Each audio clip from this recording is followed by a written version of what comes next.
الحمدللہ رب العالمین والصلاة والسلام علی سید المرسلین اما بعد فاعوذ باللہ من الشیطان الرجیم بسم اللہ الرحمن الرحیم قل لا اسألکم علیہ اجرا الا المودۃ فی القربى۔ قرآن مجید فرقان حمید میں اللہ تبارک و تعالی ارشاد فرماتا ہے، تم فرماؤ اس پر تم سے کوئی اجرت میں نہیں مانگتا مگر اپنے قرابت داروں کی محبت۔ اس آیہ کریمہ میں سرکار دو عالم صلی اللہ علیہ وسلم صحابہ اکرام سے ارشاد فرماتے ہیں، مجھے تم سے کچھ نہیں چاہیے۔ صحابہ اکرام نے جب دیکھا سرکار دو عالم صلی اللہ علیہ وسلم کی سادہ زندگی اور جس طرح آپ نے عاجزی اور انکساری کے ساتھ زندگی بسر کی، اس پر صحابہ اکرام پریشان ہوتے، چاہتے کہ آپ کے لیے کوئی بہترین بستر رکھ دیا جائے، آپ کو کوئی بہترین پوشاک پیش کی جائے۔ تو سرکار دو عالم صلی اللہ علیہ وسلم نے فرمایا کہ میں تم سے اس پر کچھ نہیں چاہتا کہ میں نے تم تک اللہ کا پیغام پہنچایا اور تمہارے پاس دین اسلام کو پہنچا کر مکمل کیا، اس پر مجھے تم سے کوئی اجرت نہیں چاہیے، بلکہ میں صرف چاہتا ہوں کہ تم میرے قرابت داروں سے محبت کرو۔ حضرت ابن عباس فرماتے ہیں، جب یہ آیہ کریمہ نازل ہوئی تو صحابہ کرام نے عرض کی، یا رسول اللہ صلی اللہ علیہ وسلم، من قرابتک ہؤلاء الذین وجبت علینا مودتہم، قال علی و فاطمۃ و ولدہما۔ فرمایا کہ یا رسول اللہ صلی اللہ علیہ وسلم، وہ آپ کے قرابت دار کون لوگ ہیں جن کی محبت ہم پر واجب کی گئی ہے؟ تو سرکار نے فرمایا، وہ علی و فاطمہ اور ان کے دونوں بیٹے، یعنی حضرت امام حسن اور حضرت امام حسین رضی اللہ تعالیٰ عنہ۔ سرکار نے ان کو اپنا قرابت دار کہا، یہی اہل بیت ہیں جن کی محبت ہم سب پر واجب ہے۔ آج ہم گفتگو کریں گے حضرت علی کرم اللہ وجہ کی ذات گرامی پر۔ آپ کی ذات گرامی کسی تعارف کی محتاج نہیں، آپ داماد رسول بھی ہیں، شیر خدا بھی ہیں، آپ کی شجاعت دشمنوں نے بھی مانی اور آپ کی بہادری کو دشمنوں نے بھی تسلیم کیا۔ حضرت علی کرم اللہ وجہ بچپن سے حضور کی مائیت میں رہے۔ جب مکے میں قحط سالی کا دورہ ہوا تو حضرت ابو طالب کثیر العیالی کی وجہ سے پریشان ہوئے، تو حضور اکرم صلی اللہ علیہ وسلم نے حضرت عباس سے کہا کہ ہم چچا کا کچھ بوجھ ہلکا کرتے ہیں۔ حضرت عباس نے حضرت جعفر کو جو ہے اپنے گود لیا اور حضرت علی کرم اللہ وجہ حضور اکرم صلی اللہ علیہ وسلم کے سایہ عافیت میں آ گئے۔ حضور اکرم صلی اللہ علیہ وسلم نے آپ کی پرورش فرمائی۔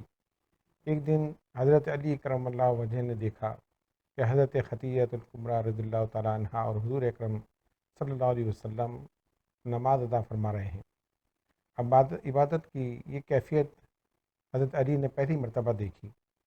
جب سرکار دو عالم صلی اللہ علیہ وسلم فارغ ہوئے تو حضرت علی عرض کرتے ہیں، یا رسول اللہ صلی اللہ علیہ وسلم، میں بھی یہ عبادت کرنا چاہتا ہوں۔ سرکار دو عالم صلی اللہ علیہ وسلم نے فرمایا کہ علی، اسلام کو قبول کر لو۔ پھر فرمایا کہ تم اپنے والد سے اجازت لے لو۔ جب حضرت علی کرم اللہ وجہ نے حضرت ابو طالب سے کہا تو حضرت ابو طالب نے کہا، جو تم سے مصطفیٰ صلی اللہ علیہ وسلم کہتے ہیں وہی تمہارے لیے بہتر ہے۔ حضرت علی کرم اللہ وجہ بچوں میں سب سے پہلے ایمان لانے والے ہیں اور آپ عشرہ مبشرہ میں سے ہیں۔ یہ ہے آپ کے اسلام لانے کا واقعہ۔ پھر ساری زندگی حضرت علی نے اسلام کے لیے گزاری۔ حضور اکرم صلی اللہ علیہ وسلم نے جب اعلان نبوت فرمایا، اسلام کی تبلیغ شروع کری اور اپنے خاندان والوں کی دعوت کری، اور اس دعوت کے بعد حضور نے خطاب فرمایا اور سب کو اسلام کی دعوت دی کہ میں اللہ تبارک و تعالیٰ کا رسول ہوں، رب العالمین ایک ہے اور تم سب دین اسلام میں داخل ہو جاؤ۔ تمام لوگ خاموش رہے۔ حضرت علی کرم اللہ وجہ فرماتے ہیں، میں پیچھے بیٹھا ہوا تھا، میری عمر بھی کم تھی، لیکن مجھ سے رہا نہ گیا۔ حضرت علی کرم اللہ وجہ کھڑے ہوئے اور عرض کرتے ہیں، یا رسول اللہ صلی اللہ علیہ وسلم، حضور میں ہر موقع پر آپ کا ساتھ دوں گا۔ میری عمر تو کم ہے، میری ٹانگیں بھی پتلی ہیں، لیکن کوئی مقام ایسا نہیں کہ میں جہاں آپ کا ساتھ نہ دوں۔ ہر جگہ مجھے آپ اپنے ساتھ پائیں گے۔ یہ حضرت علی کرم اللہ وجہ کا وہ اعلان تھا کہ جو آپ نے مرتے دم تک نبھایا۔ شہادت کے وقت بھی آپ نے اسلام ہی کے لیے جام شہادت نوش فرمایا۔ حضرت علی کرم اللہ وجہ کی بہادری اور آپ کے شجاعت کے واقعات تاریخ اسلام میں ایک مثال کے طور پر پیش کیے جاتے ہیں، اسی لیے آپ کو شیر خدا کا خطاب بھی ملا۔ حضرت علی کرم اللہ وجہ جب خیبر کی فتح کا وقت آیا تو آپ کی آنکھیں دکھنے آئی ہوئی تھیں اور مسلمان خیبر پر حملہ کرتے ناکام ہو جاتے۔ حضرت علی کرم اللہ وجہ بیماری کی وجہ سے حضور کی بارگاہ میں حاضر نہیں تھے۔ سرکار نے فرمایا کہ کل میں اس شخص کو علم دوں گا جس کے ہاتھ پر اللہ تعالیٰ نے خیبر کی فتح لکھ دی ہے۔ حضرت علی کرم اللہ وجہ دوسرے دن دربار میں موجود نہیں تھے۔ حضور کی نگاہیں علی کو ڈھونڈ رہی تھیں اور تمام صحابہ کی نگاہیں حضور کے لبوں پر تھیں کہ آپ کس خوش نصیب کا نام حضور لیتے ہیں جس کے ہاتھ پر اللہ تعالیٰ نے خیبر کی فتح لکھ دی۔ سرکار کی زبان پر نام آیا تو حضرت علی کرم اللہ وجہ کا۔ بتاؤ علی کہاں ہیں؟ عرض کی یا رسول اللہ صلی اللہ علیہ وسلم، علی بیمار ہیں، آچور ششم کے مرض میں مبتلا ہیں، آنکھیں دکھنے آئی ہوئی ہیں۔ حضور فرماتے ہیں علی کو لے آؤ۔ حضرت علی کرم اللہ وجہ حضور کی بارگاہ میں پہنچے۔ سرکار دو عالم صلی اللہ علیہ وسلم نے اپنا لعاب دہن حضرت علی کی آنکھوں میں ڈالا۔ حضرت علی کی آنکھیں سے بیماری دور ہو گئی اور آپ کی آنکھیں روشن ہو گئی۔ پھر علم حضرت علی کے ہاتھ میں دیا اور خیبر کی طرف حضور اکرم صلی اللہ علیہ وسلم نے آپ کو روانہ فرمایا۔ میرے بزرگوں اور دوستوں، حضرت علی جس جذبے اور شوق کے ساتھ خیبر کے لیے میدان جنگ میں اترے اور اس نوید کے ساتھ کہ حضور نے فرمایا کہ خیبر کی فتح تمہارے ہاتھ پر لکھ دی گئی ہے۔ جب حضرت علی کرم اللہ وجہ خیبر کے مقام پر پہنچے تو مرحب جو ان کا بہت بڑا پہلوان تھا وہ مقابلے پر آیا اور اس نے کہا کہ علی، تم جانتے ہو میں کون ہوں؟ میرے ماں نے میرا نام مرحب رکھا ہے، میری بہادری اور شجاعت کے سب قائل ہیں۔ حضرت علی فرماتے ہیں میں نہیں جانتا کہ تم کون ہو، انا اسد اللہ و رسول ہی، میں تو اللہ اور اس کے رسول کا شیر ہوں، میرا نام میری ماں نے علی رکھا ہے۔ حضرت علی کرم اللہ وجہ نے یہ کہہ کر اس سے مقابلہ شروع کیا۔ وہ سر سے لے کر پاؤں تک ذرہ بختر میں بند تھا، پہنا ہوا تھا، لوہے کا پورا لباس پہن کر وہ حضرت علی کے مقابلے پر آیا۔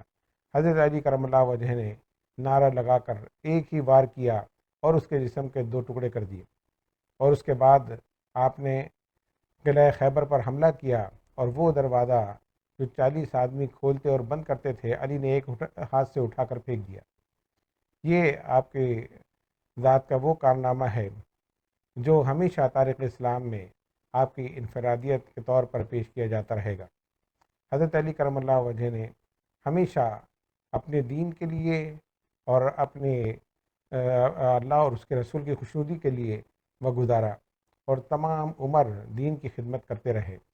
پھر اپنے بچوں کی بھی ایسی پرورش کری کہ جنہوں نے دین اسلام کی خدمت کی اور دین کے لیے اپنی جانوں کو قربان کر دیا۔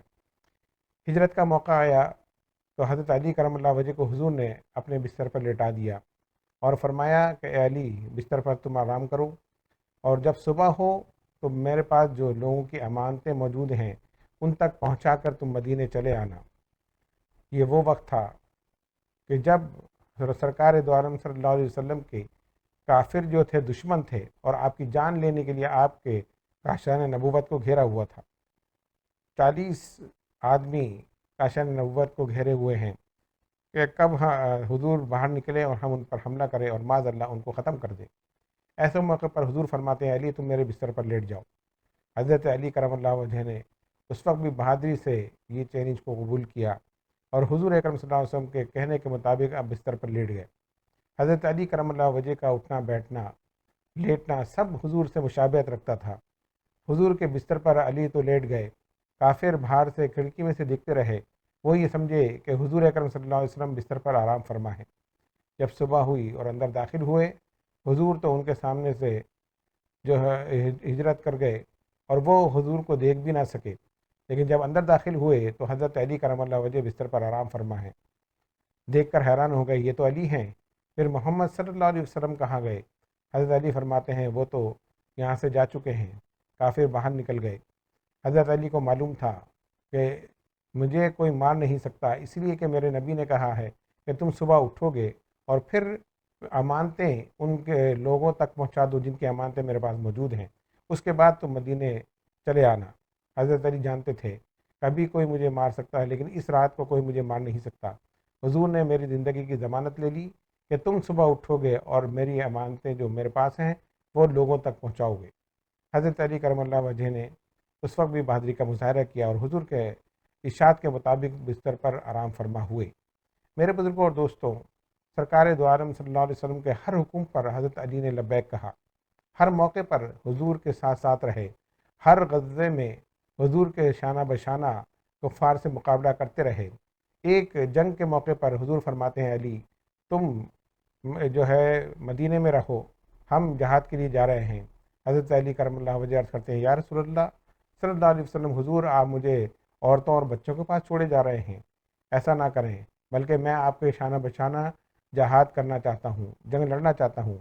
سرکار دو عالم صلی اللہ علیہ وسلم نے آپ کا یہ جذبہ دیکھا تو آپ کو اپنے ساتھ جہاد پر لے گئے۔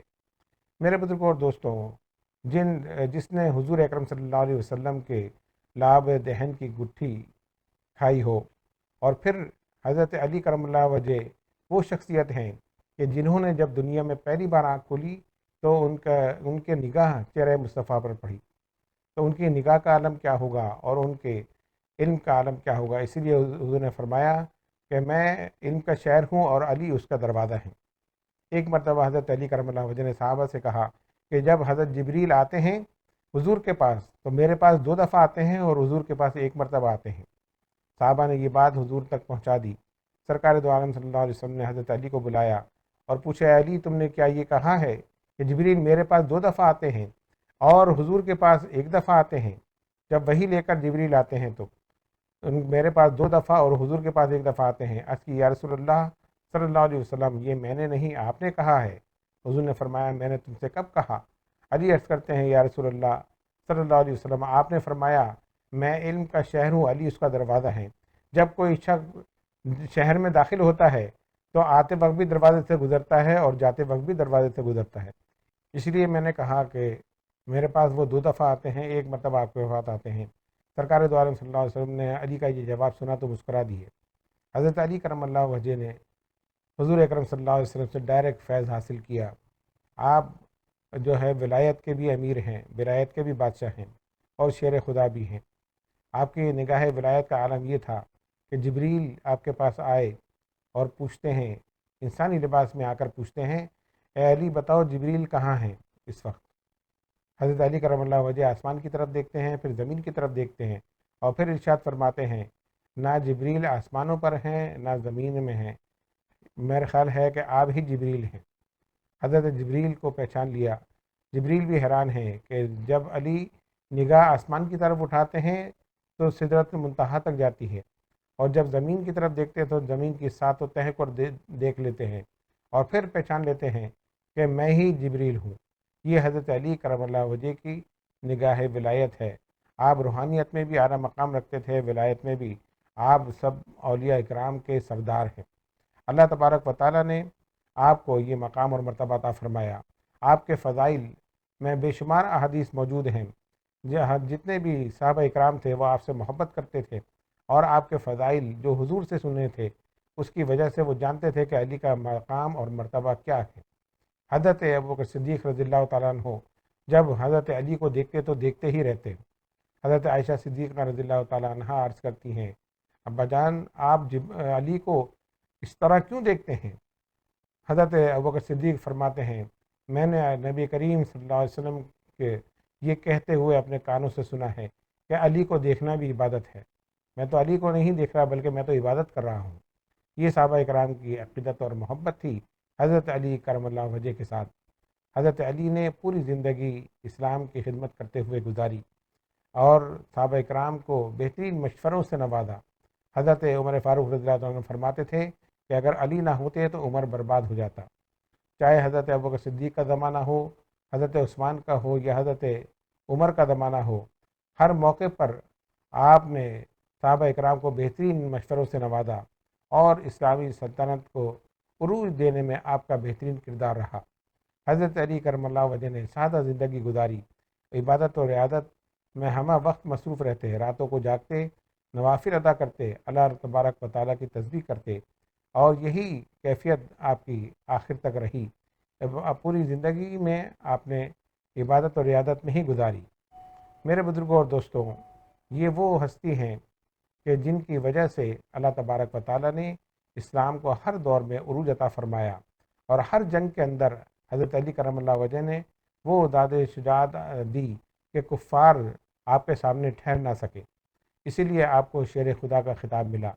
اللہ تبارک و تعالیٰ نے آپ کو یہ مقام اور مرتبہ عطا فرمایا کہ سرکار دو عالم صلی اللہ علیہ وسلم کی جو نسل آگے بڑھتی ہے تو وہ حضرت علی اور حضرت فاطمہ الزہرا رضی اللہ تعالیٰ عنہ کے ذریعے ہی آگے بڑھی۔